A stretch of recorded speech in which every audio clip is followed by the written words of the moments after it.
Hey, what's up, what it do, y'all? It's just really Mr. PSA. I am the public Sony's announcements on Instagram. I am Sony Reviewed It on YouTube. Today, we're doing a reaction review. I'm giving you guys tips on how to travel in the holiday season in December. You're probably wondering why you should listen to me. I have been in the airline industry for 10 plus years. I do understand how the game works, so I'm going to sit here and educate you guys on game. Let's go. Crowds, packed flights. Welcome to holiday travel. But fear not, these travel hacks will make the season a bit more jolly and bright. Need a TV stand to stay entertained during the flight? You can use your hat. You just connect it here through the clips, and then watch this, your favorite show, right here, hands-free. No hat? Try this. And all you need is the sick bag that they give you right here in the seat back. Watch this. Clip it here, take your phone, put the case behind it, and then jam it in there. And look at that, hands-free viewing. How about a little more elbow room in those tight-fitting seats? If this armrest is kind of getting in your way here, kind of annoying, watch this. Just follow along here. There's actually a button under here you can press, and watch this, voila.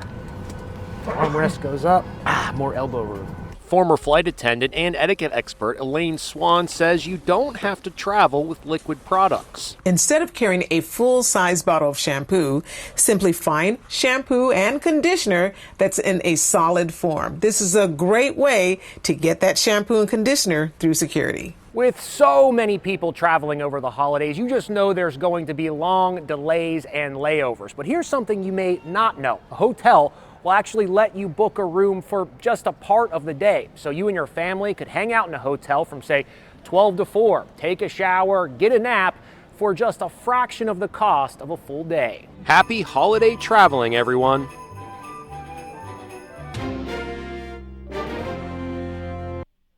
So now I'm going to give you guys about 11 good tips on what you could do to travel better. Just because I am in the industry, I did take some notes down, so bear with me here. So the first one is going to be, if you're going international travels, always be there at least 2 to 3 hours.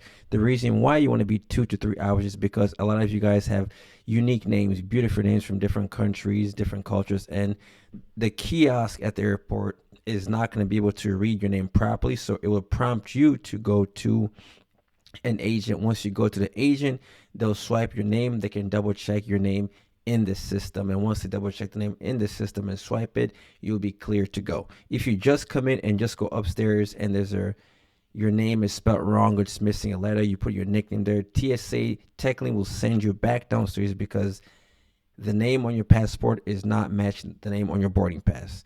Number 2, traveling with kids. Traveling with kids, a lot of parents, if an infant, you're going to carry him or her in your arms, you always want to make sure that that person is accounted for. What I mean by being accounted for is make sure the child has a reservation. A lot of people assume if my child is 9 months old, I don't have to buy him a boarding pass. You do have to register that person.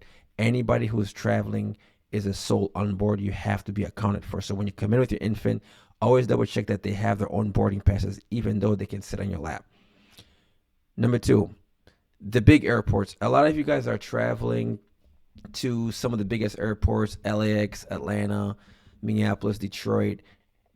Those airports can be a little bit confusing to navigate. So the earlier you get there, the better, because, for example, I'll give you an example of LAX. You can check in at one terminal and then you have to go to an international terminal, versus a lot of people will take the Uber and go directly to the international terminal, which means when you get to the international terminal, you can't check bags and you have to go to another terminal. So these big airports can be confusing. So by you getting there on time, you have a bigger, better window. If you make that mistake of going to the international terminal where they don't check bags, and you have to go to another terminal where they check bags. And so being on time is very critical.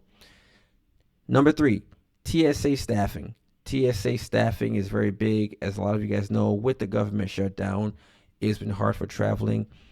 A lot of companies such as TSA, the airline industry, wheelchair services, they have short staff. Just like you guys are traveling, a lot of them want to be home for the holidays. So a lot of people, like regular people, will just call out. So if they call out, It's less staffing.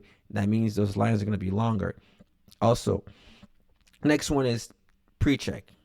Pre-check global entry. If you have pre-check global entry, it expedites you. You can just go through one of the lines. It'll take a picture of you and you can go through. If you don't have pre-check, you're going to be waiting for a long time. As we know, this year, 2025, Thanksgiving was a little bit slow because of the government shutdown. But now that it's open, a lot more people are going to be traveling at a higher rate by air. Next one is airline staff. Like I said, similar to TSA, where as you're traveling, a lot of people in the airline industry are also want to spend time with their family, and some people might just call out because they're sick, they're tired, they're stressed out, they can't handle their stress. So if you are on time, you don't have to worry about missing your flight, because even if there's staffing issues, or if your flight's at 7 a.m., you get there by, I would say, even 4 a.m., you have plenty of time to wait in this line. Be on time. Be on time. Why is it important to be on time? Just because if you're not on time, you won't make your flight. And if you're late, it's up to your discretion. Technically, the airline, they don't have to schedule you or take care of you, but they'll do it out of the goodness of their heart. If you're planning on traveling during the holiday season, I would say book your ticket at least 6 months in advance, because if you wait 2 months in advance, the airline industry usually jacks up the prices. And once the prices are jacked, you pretty much are going to have to pay. If you're traveling for 2 people or 4 people, you're going to pay a lot of money. We're living in a time where traveling is expensive.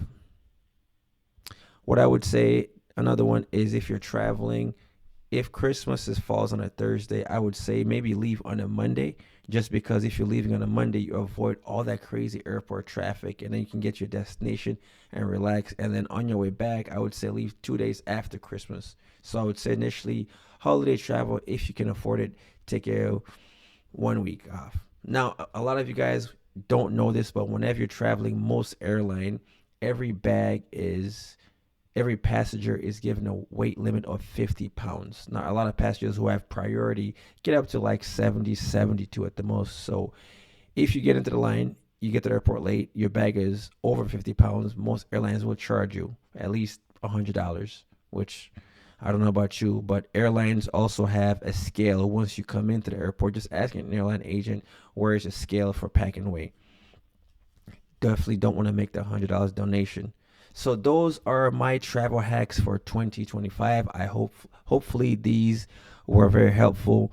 Once again, guys, I am in the industry. I have been in the industry for 10 plus years, and I enjoy traveling. So this is my expertise.